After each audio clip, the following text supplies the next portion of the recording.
The mahogany conference table stretched before me like a battlefield, polished to mirror perfection and probably worth more than my annual salary. I sat across from Callum Torven, watching his thin fingers drum against the wood with the rhythm of a man who enjoyed delivering bad news. "Zane," he said, sliding a manila folder across the gleaming surface. "I think you'll find this quite reasonable." Reasonable. The word tasted bitter in my mouth before I even opened the folder. 23 years I'd worked for Torven Industries, climbing from junior analyst to senior strategic consultant. I'd saved this company millions with my market analysis and client retention strategies. Now Callum sat there with that reptilian smile, acting like he was doing me a favor. I flipped open the folder and felt my stomach drop. The contract modification stared back at me in cold, legal typeface. A 68% pay reduction, effective immediately. My current salary of $95,000 would become $30,000, barely enough to cover my mortgage, let alone support 3 kids. "This is a joke," I said, keeping my voice level despite the rage building in my chest. Callum leaned back in his leather chair, fingers steepled. "The market's been challenging, Zane. We're all making sacrifices. Of course, if you're not comfortable with the adjustment, I'm sure we can discuss other arrangements." Other arrangements. Corporate speak for take it or leave. I'd heard rumors about the company's financial struggles, but the executive parking lot still gleamed with luxury cars, and Callum's Rolex caught the afternoon light streaming through the floor-to-ceiling windows. "I need 24 hours to consider this," I said, closing the folder with deliberate calm. Naturally, though I should mention, Zane, that single fathers often find our flexible scheduling quite valuable, work-life balance and all that. His smile widened, showing teeth that probably cost more than most people's cars. The threat was subtle but clear. I had 3 kids depending on me since the divorce 2 years ago. Tess had made sure the custody arrangement favored her social calendar over our children's stability, leaving me as the primary caregiver. Callum knew I couldn't afford to job hunt while managing Riley's soccer practice, Marcus's tutoring, and little Emma's daycare schedule. I stood, tucking the folder under my arm. "I'll be in touch." "Oh, and Zane?" Callum's voice followed me to the door. "Give my regards to Tess when you see her. She's been doing excellent work with our client relations department." Something cold settled in my stomach. Tess worked for Morrison Associates, our biggest competitor. At least, that's what she'd told me during our last argument about child support. But Callum's tone suggested otherwise. The elevator ride to the parking garage gave me time to think. 68%. The number rolled around in my head like a marble in a tin can. It would destroy us financially. Riley needed new soccer cleats, Marcus was struggling with algebra and needed continued tutoring, and Emma's daycare cost $800 a month alone. I drove home through the gray October afternoon, past the corporate towers that dominated our city's skyline. The radio droned about market fluctuations and political scandals, but my mind was elsewhere. Something about Callum's parting comment nagged at me. Why would he mention Tess at all? Our house sat in a modest neighborhood 20 minutes from downtown. Nothing fancy, but I'd worked hard to keep it after the divorce. The mortgage payments were manageable with my current salary, but $30,000 a year would make them impossible. I pulled into the driveway and noticed something immediately wrong. Tess's silver BMW sat in my spot, which was strange since she usually called before coming over. Through the living room window, I could see her pacing back and forth, phone pressed to her ear. Riley met me at the front door, her 12-year-old face creased with worry. "Dad, Mom's been here for an hour. She keeps making phone calls and won't tell me what's wrong." I ruffled her dark hair, so much like mine. "Don't worry about it, kiddo. Adult stuff. How was school?" "Fine. But Dad, I found something weird in the laundry." She lowered her voice to a whisper. "Mom's scarf was in there, but it smells like men's cologne." not yours. The cold feeling in my stomach intensified. I'd done the laundry yesterday morning, including a load of forgotten clothes from the hamper. Tess's designer scarf had been buried at the bottom, silk and expensive, reeking of unfamiliar cologne. "Thanks for letting me know," I said. "Why don't you start on your homework? I'll talk to Mom." Riley nodded and headed upstairs, but I caught her concerned glance back at me. Kids always know when something's wrong, even when adults try to hide it. I found Tess in the living room, still on the phone. She looked immaculate as always, blonde hair perfectly styled, makeup flawless despite whatever crisis had brought her here. Her voice carried that sharp edge I remembered from our worst fights. "No, Declan, you don't understand. He's going to be a problem if this gets out." She paused, listening. "I don't care what your boss says. Callum promised this would be clean." Declan. I didn't recognize the name, but the intimate tone in Tess's voice made my jaw clench. She noticed me standing in the doorway and quickly ended the call. "Zane, we need to talk." "Apparently we do." I sat down across from her, the contract folder still in my hand. "Interesting day at work. Callum sends his regards, by the way." Her face went pale beneath the foundation. "What did he tell you?" "Mostly about my new salary, $30,000 a year, barely enough to keep the lights on." I leaned forward. "But I'm more curious about why your scarf was in my laundry, smelling like another man's cologne. Before we dive deeper into this story, I have one small request. Please subscribe, drop a like, comment, and hit that hype button to boost this channel so more people can discover these incredible Reddit stories." Tess's composure cracked slightly. "I don't know what you're talking about." "Declan, right? The one you were just talking to about keeping things clean?" I watched her face carefully. "How long, Tess?" She stood abruptly, smoothing down her skirt. "You're being paranoid. I came here to discuss the kids' schedules, but clearly you're in no mood for rational conversation." "The kids." "Right." I stood too, anger finally bleeding into my voice. "Riley asked if you're coming to her concert next week, the one she's been practicing for since September, but I'm guessing you'll be too busy with client relations." "Don't be petty, Zane. It doesn't suit you." "Petty?" I laughed, but there was no humor in it. "My ex-wife is apparently working with my boss to destroy my career while having an affair with someone named Declan. But sure, I'm being petty." Tess grabbed her purse and headed for the door. "You always were too suspicious for your own good. Maybe that's why our marriage failed." She left without another word, her heels clicking against the hardwood floor like gunshots. Through the window, I watched her BMW reverse out of the driveway with unnecessary speed. Riley appeared at the top of the stairs. "Is Mom coming to my concert?"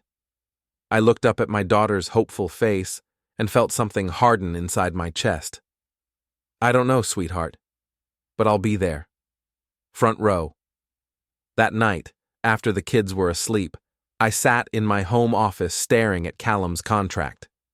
The numbers hadn't changed, but my perspective had. This wasn't just about money anymore.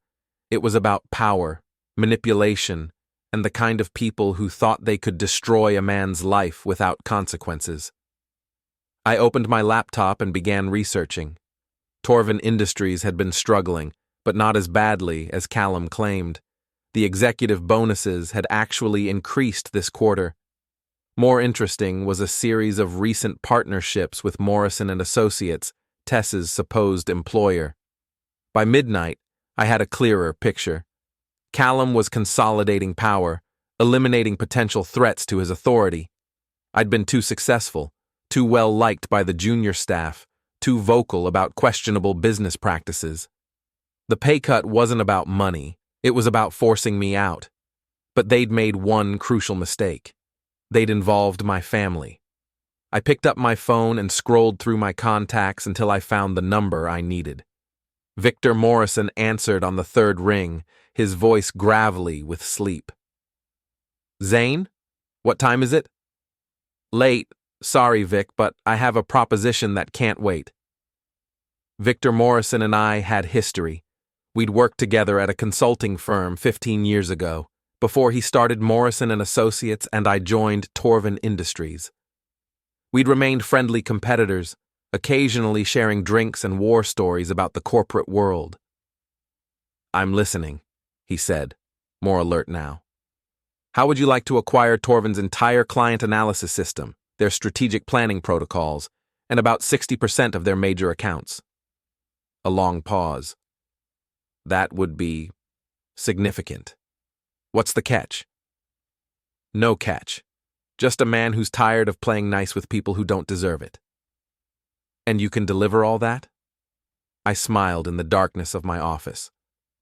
Vic, I designed most of those systems myself. I know where every skeleton is buried, every weak point in every contract. The question is, are you interested in playing hardball? When do we meet? Tomorrow night, Murphy's Bar on 5th Street. Come alone. I hung up and leaned back in my chair. The contract folder lay open on my desk. Callum's insulting offer glaring up at me. 68%. They thought they could break me with numbers on a page. They were about to learn how wrong they were. Murphy's Bar existed in that gray zone between respectable and seedy, the kind of place where corporate types went to conduct business they didn't want recorded in boardrooms. Dark wood paneling absorbed conversations, and the bartender, Nash, had built a reputation for selective hearing and absolute discretion. I arrived early, choosing a corner booth with clear sightlines to both entrances. Old habits from my military days: always know your exits, always control your environment. Nash nodded at me from behind the bar, his weathered face showing no curiosity about why I was there. Victor Morrison walked in precisely at 8 o'clock, his silver hair and expensive suit marking him as money even in the dim lighting. He'd aged well in the years since we'd worked together, success adding weight to his shoulders and confidence to his stride. Zane? He slid into the booth across from me. You look like hell. Rough day at the office? I signaled Nash for 2 whiskeys. Thanks for coming. Your call was intriguing. 60% of Torven's accounts would put Morrison Associates in a very comfortable position. He leaned forward. But I need to know what's really going on here. I waited until Nash delivered our drinks and retreated to a safe distance. The amber liquid burned going down, but it helped steady my nerves for what I was about to propose. Callum Torven offered me a new contract yesterday. 68% pay cut. Take it or leave it. But that's not the interesting part. Go on. The interesting part is that my ex-wife seems to be working with him, and she's having an affair with someone named Declan who's apparently connected to all this. I took another sip.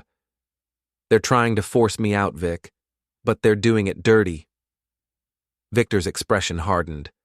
Declan Shaw, he's Callum's fixer, handles the kind of problems that can't be solved in boardrooms. You know him? We've crossed paths.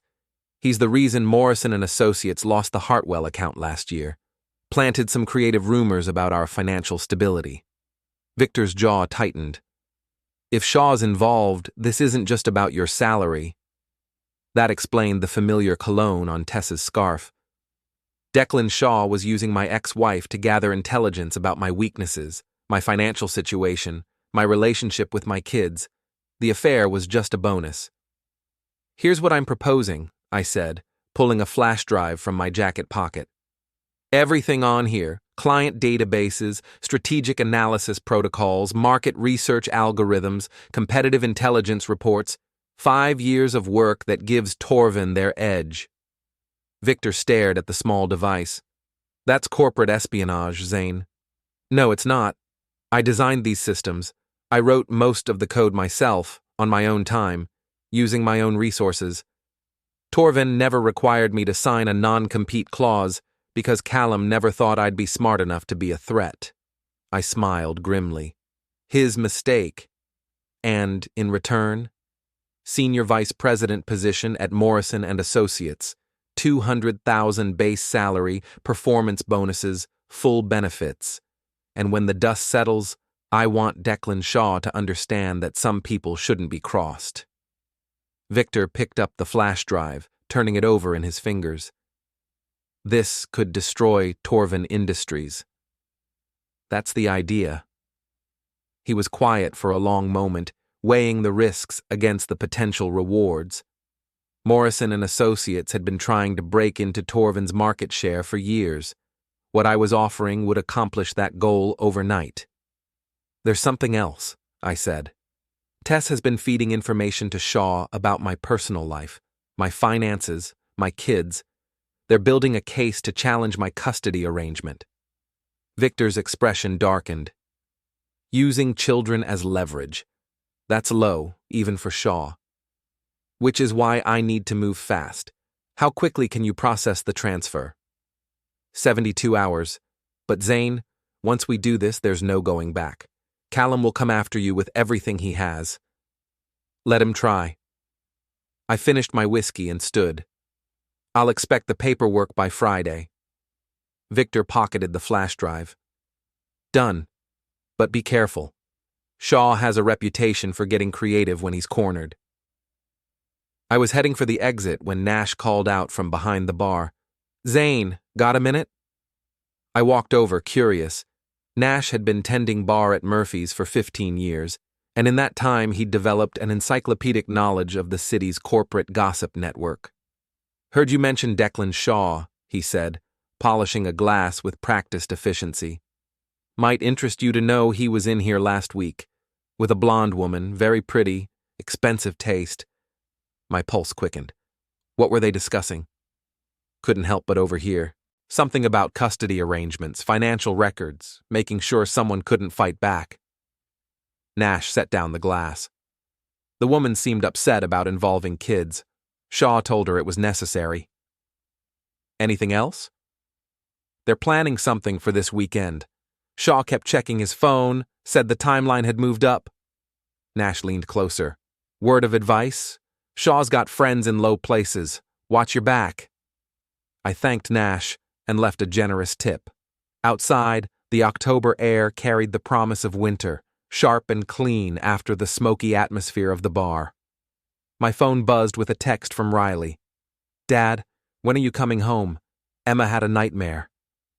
The reminder of what I was fighting for strengthened my resolve. Shaw and Tess thought they could use my children against me. They were about to discover how wrong they were. I drove home through empty streets, my mind already working through the next phase of my plan.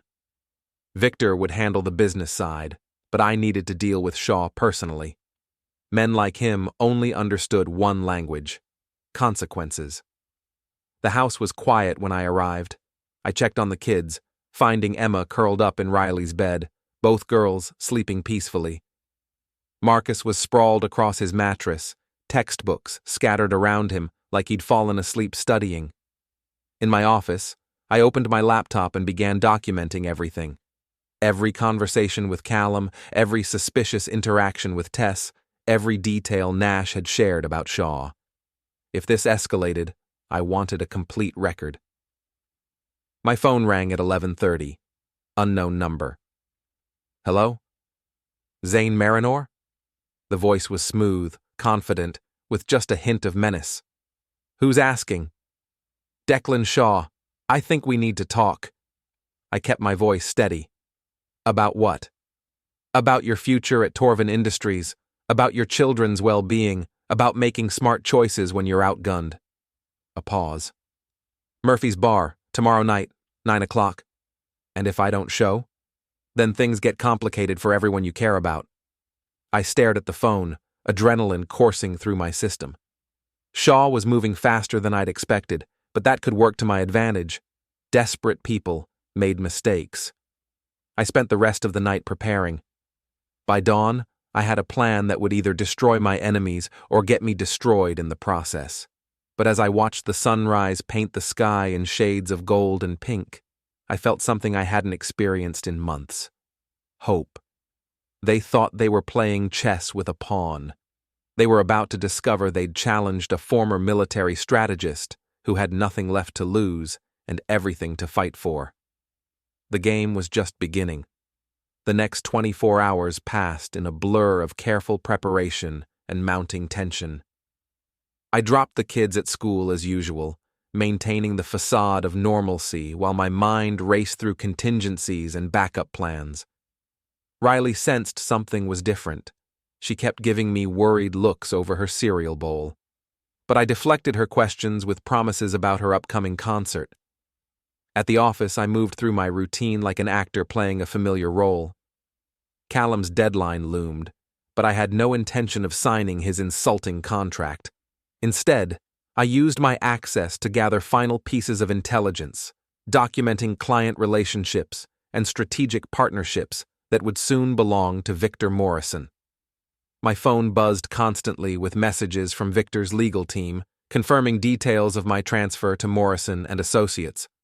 By 3 o'clock, the paperwork was complete. By 5, I would officially be Torven Industries' newest competitor. But first, I had to deal with Declan Shaw. I arrived at Murphy's bar 30 minutes early, claiming the same corner booth from the previous night. Nash acknowledged me with a subtle nod, and I noticed he'd positioned himself with a clear view of my table. Good. If things went sideways, I wanted witnesses. Shaw entered precisely at 9, and I immediately understood why Tess had been drawn to him. Tall, well-dressed, with the kind of aggressive confidence that some women found irresistible.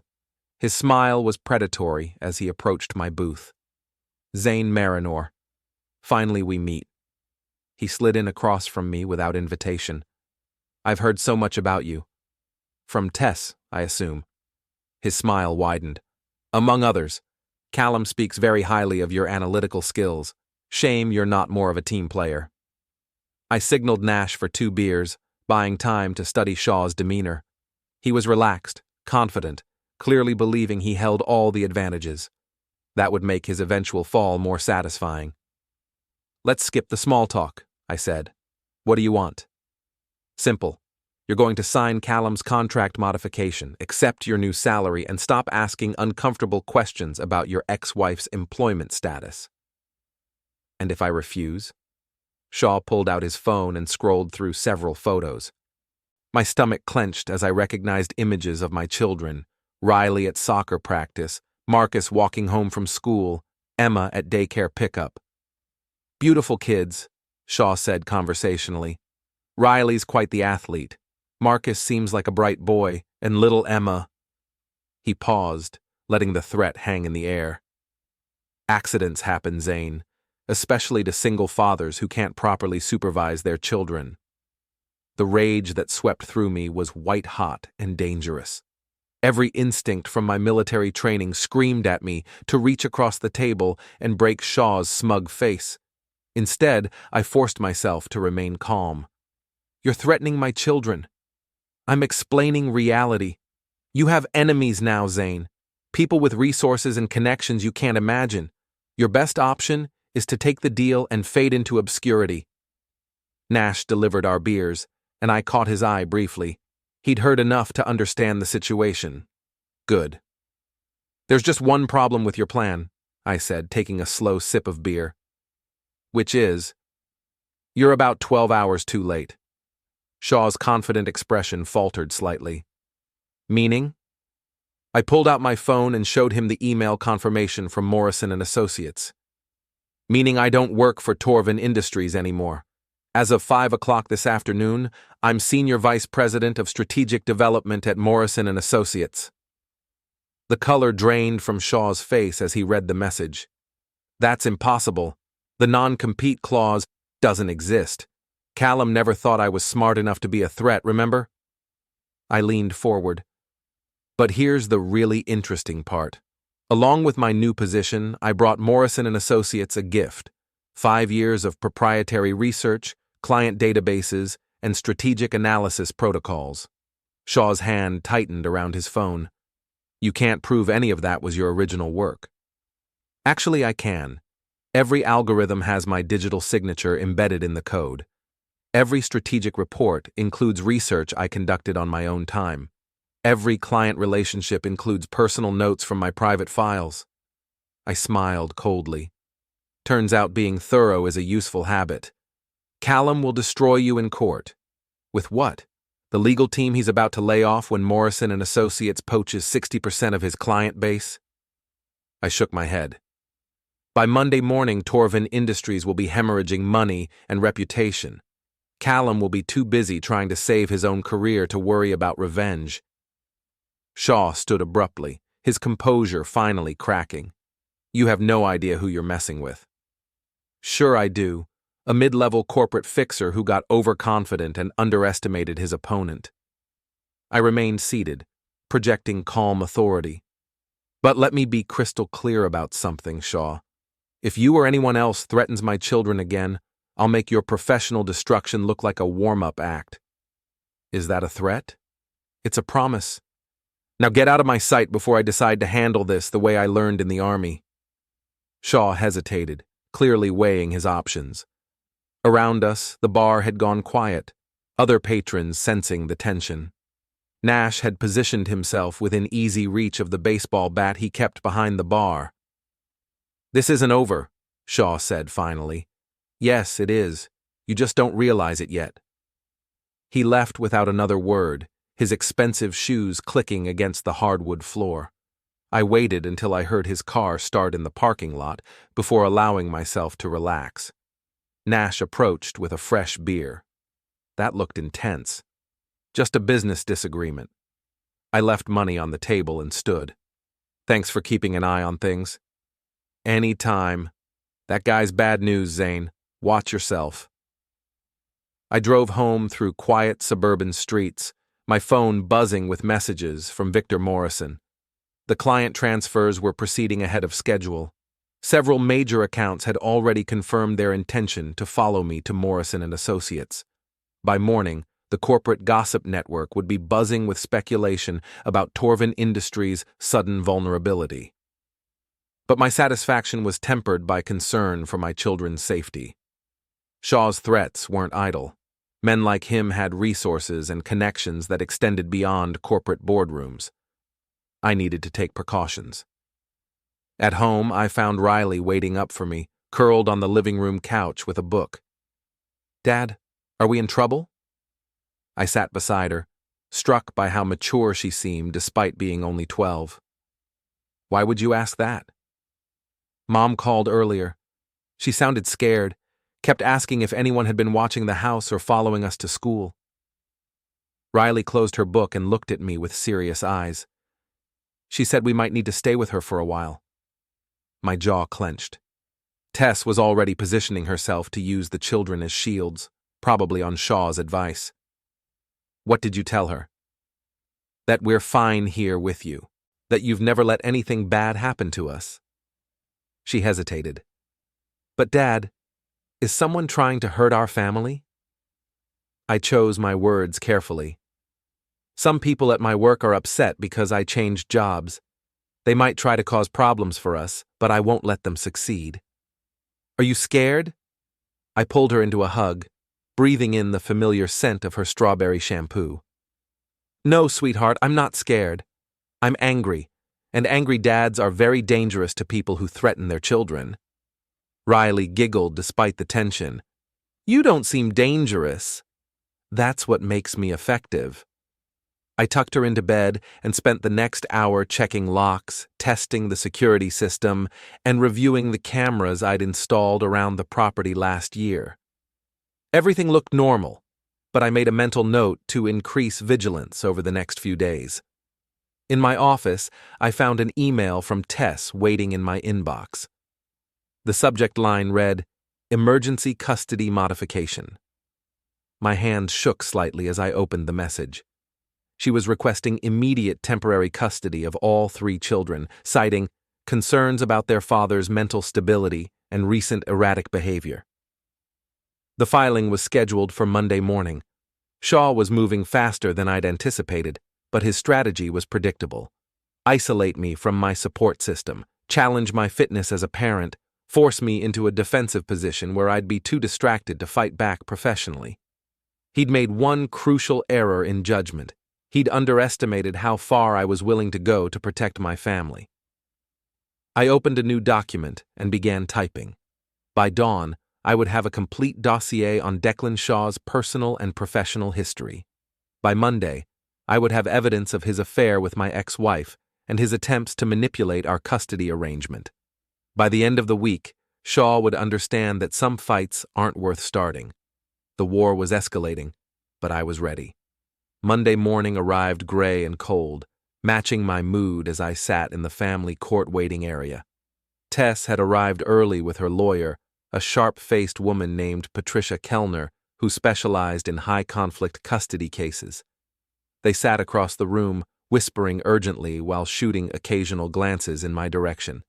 I'd spent the weekend preparing for this moment, gathering evidence and building my counterattack. The manila folder beside me contained enough ammunition to destroy both Tess and Shaw, but I needed to time my revelations carefully. Mr. Merrinor, my lawyer David Chen, approached with a coffee and a grim expression. They're requesting an emergency hearing based on allegations of mental instability and potential danger to the children. What kind of allegations? Paranoid behavior, obsession with conspiracy theories, recent job loss due to performance issues. David sat beside me. Standard character assassination tactics. The question is, what evidence do they have? I thought about Shaw's photos of my children, his veiled threats, the careful way he'd manipulated Tess into believing I was the problem. Nothing legitimate, but that might not matter if the judge is inclined to err on the side of caution. Then we need to shift the narrative. What do you have on them? I opened my folder and showed David the first page, bank records showing regular deposits into Tess's account from a shell company registered to Declan Shaw. She's been receiving payments for the past 6 months. Officially, it's consulting fees. Unofficially, she's been paid to spy on you. David's expression brightened. This changes everything.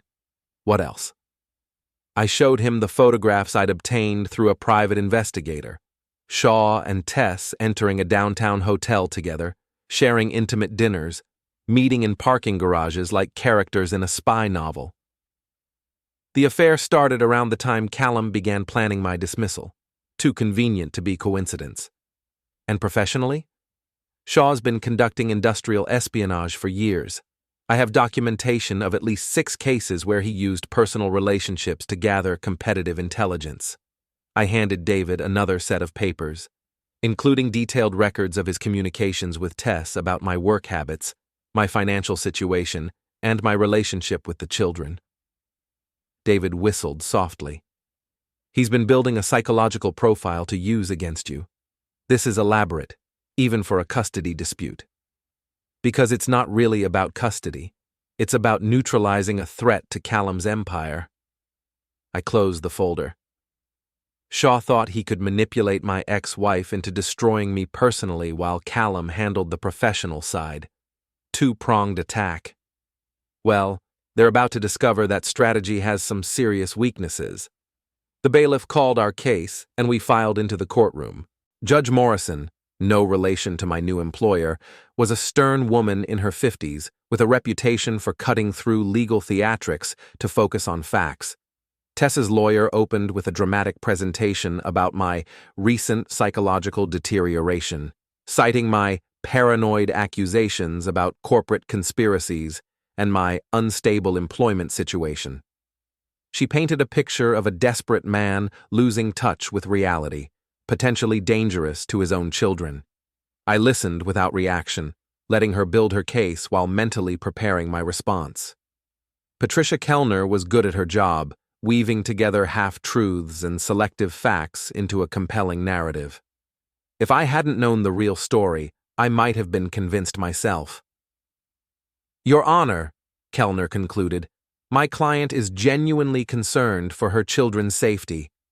Mr. Merrinor's behavior has become increasingly erratic, and his recent job loss suggests deeper problems with authority and reality testing.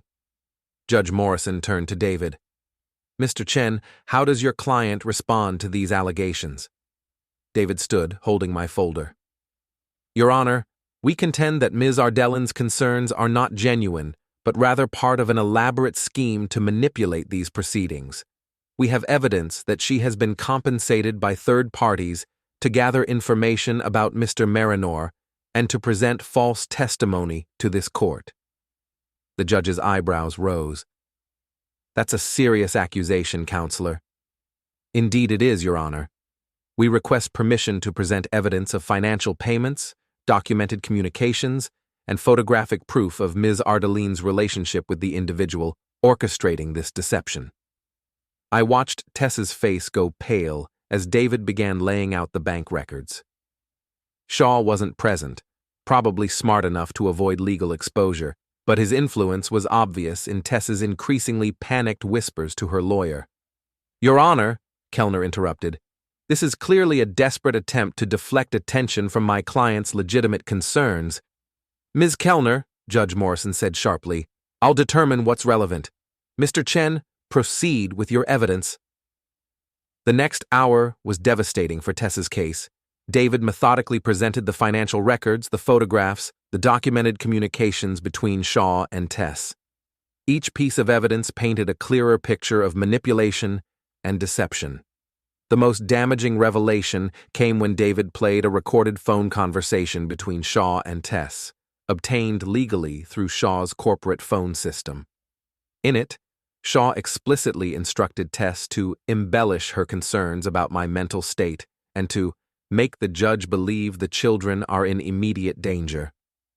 "Your Honor," David said as the recording ended, "this clearly demonstrates that Ms. Ardeline's petition is not based on genuine concern for the children's welfare, but rather on external manipulation by individuals with their own agenda." Judge Morrison studied the evidence for several minutes before speaking. "Ms. Ardeline, do you have any explanation for these financial transactions and communications?" Tess looked like she wanted to disappear.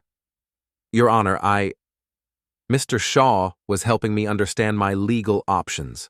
The payments were for consulting services." "Consulting services that included instructions to make false statements to this court?" "I never intended to mislead anyone.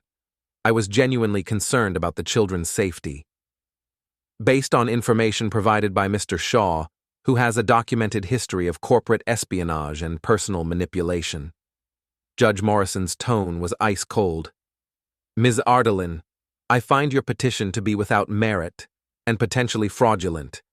Not only am I denying your request for emergency custody modification, I'm referring this matter to the District Attorney's Office for investigation of possible perjury charges." The gavel came down with finality. Tess burst into tears while her lawyer frantically gathered papers, clearly eager to distance herself from the debacle.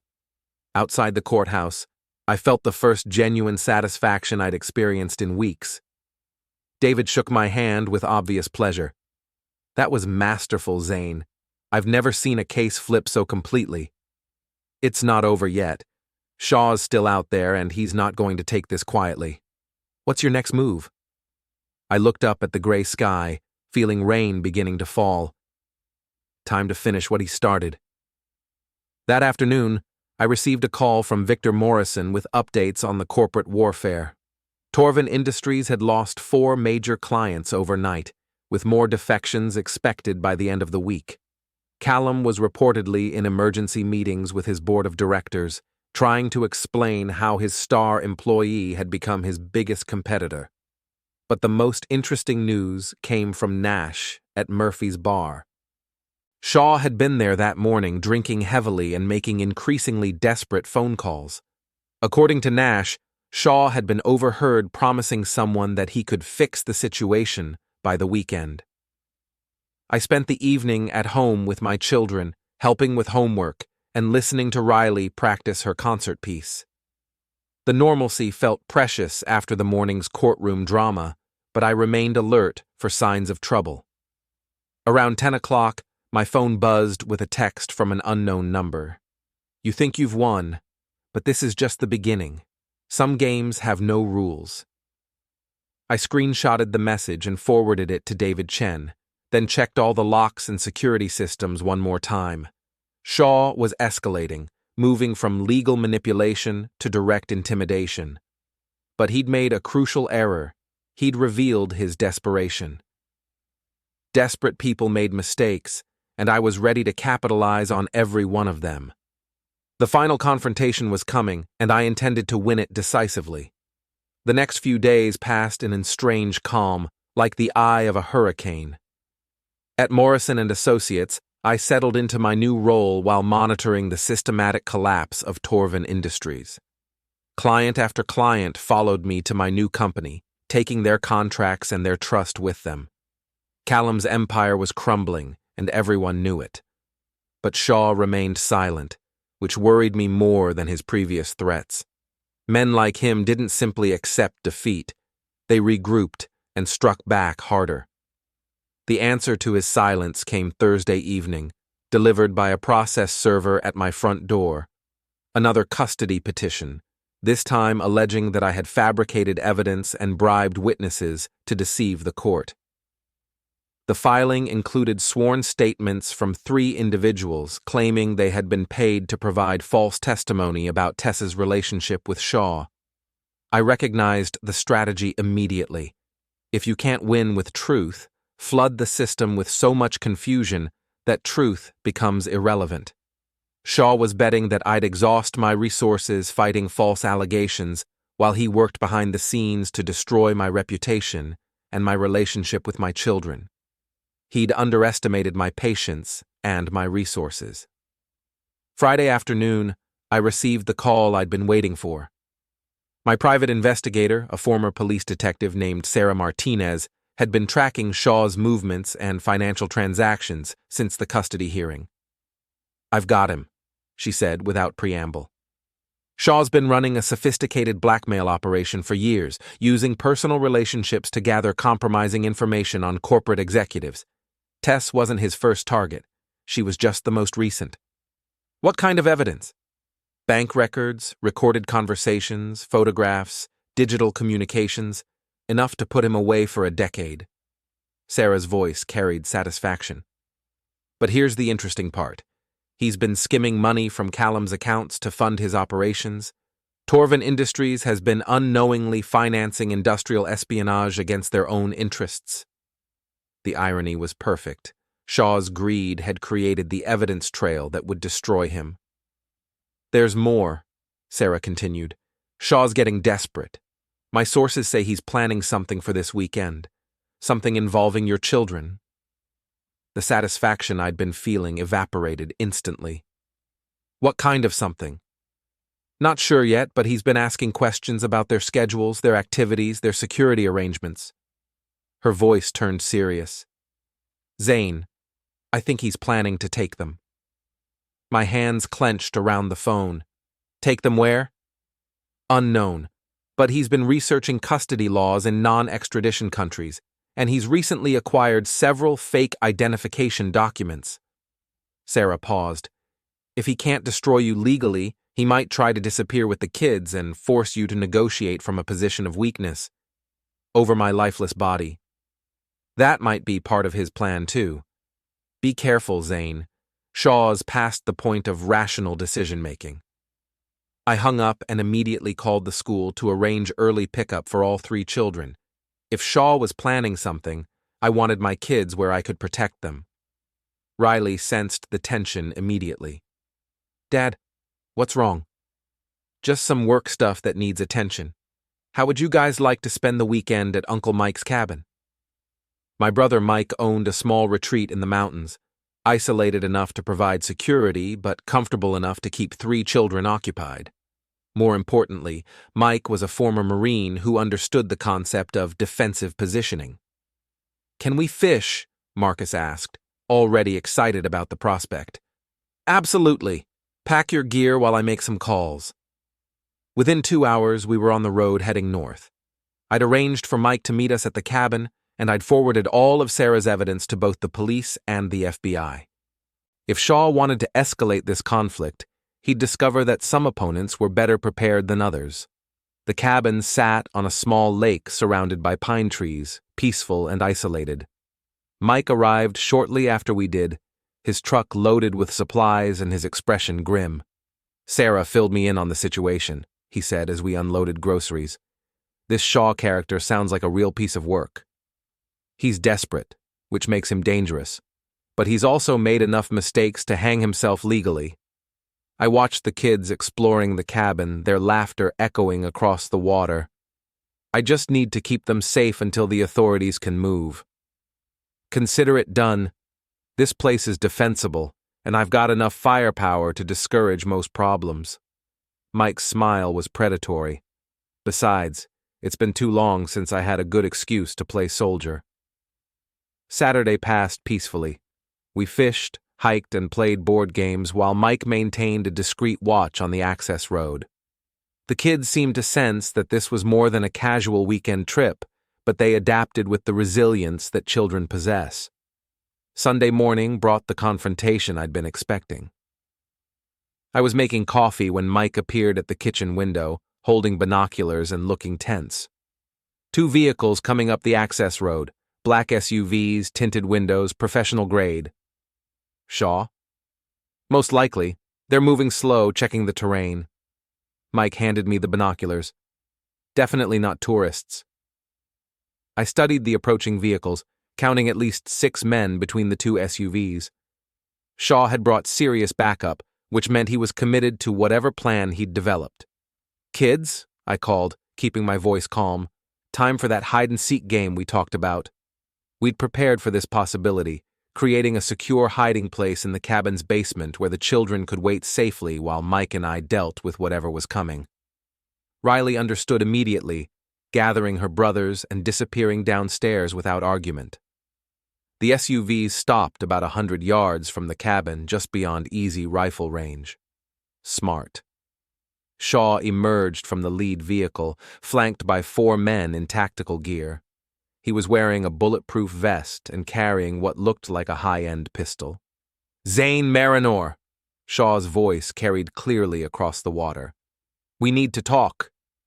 I stepped onto the front porch, Mike positioned behind cover with a clear field of fire. "We already talked, Shaw. You lost. The game's changed. I've got federal warrants for your arrest. Fraud, embezzlement, conspiracy." Shaw held up what might have been official documents. "Come out peacefully, and your children won't be traumatized." "Federal warrants?" I laughed, genuinely amused. "From which agency? The one that's been investigating your blackmail operation for the past 6 months?" Shaw's confident posture faltered slightly. "What are you talking about?" "Sarah Martinez sends her regards, along with the FBI task force that's been building a case against you since Tuesday." I pulled out my phone and held it up. "They're very interested in your financial records, your communications with Tess, and your plans to flee the country with kidnapped children." The silence stretched for several seconds before Shaw's voice returned, noticeably less confident. "You're bluffing." "Am I? Check your bank accounts, Shaw. See if your offshore funds are still accessible." I'd asked Sarah to coordinate with federal authorities to freeze Shaw's assets as soon as he made his move. Or better yet, check the news. Callum Torven was arrested this morning for embezzlement and conspiracy. This was a bluff. I had no idea if Callum had actually been arrested, but Shaw's reaction suggested it was plausible enough to shake his confidence. "This isn't over," Shaw shouted, but his voice carried a note of panic now. "Yes, it is," I replied. "The only question now is whether you surrender peacefully or make this worse for yourself." Shaw conferred urgently with his men, their body language suggesting disagreement about how to proceed. After several minutes, they began retreating toward their vehicles. "Smart choice," I called after them. "The FBI will be in touch." The SUVs disappeared down the access road, leaving behind only dust and the echo of engines. Mike emerged from cover, shaking his head with admiration. "That was well played, brother. Think they're really gone?" "For now. Shaw's finished. He just doesn't know it yet." I pulled out my phone to call Sarah Martinez. "But let's make sure the authorities know where to find him." The call confirmed what I'd suspected. Federal agents had been tracking Shaw's movements and were already moving to arrest him and his associates. The evidence Sarah had gathered, combined with his attempt to kidnap my children, provided more than enough justification for serious charges. Monday morning brought the news I'd been waiting for. Shaw and 3 associates had been arrested at a private airfield, attempting to board a plane to a non-extradition country. Callum Torven had indeed been taken into custody, charged with embezzlement and conspiracy. Tess had been arrested as an accessory, her cooperation with Shaw's schemes finally catching up with her. At Morrison Associates, I settled into my new office with a sense of satisfaction I hadn't felt in years. The view from the 40th floor showed me the Torven Industries building, where moving trucks were already removing furniture and equipment. The corporate empire that had tried to destroy me was dissolving, its assets scattered to competitors like Victor Morrison. My phone buzzed with a text from Riley. "Dad, can we go back to the cabin next weekend? It was fun." I smiled, looking out at the city where I'd built my career and nearly lost my family. Shaw and his allies had underestimated the lengths a father would go to protect his children. They'd mistaken my patience for weakness and my professionalism for passivity. They'd learned too late that some battles aren't worth starting and some enemies are more dangerous than they appear. The mahogany ultimatum had been delivered and I'd emerged victorious. The game was over and I'd won decisively.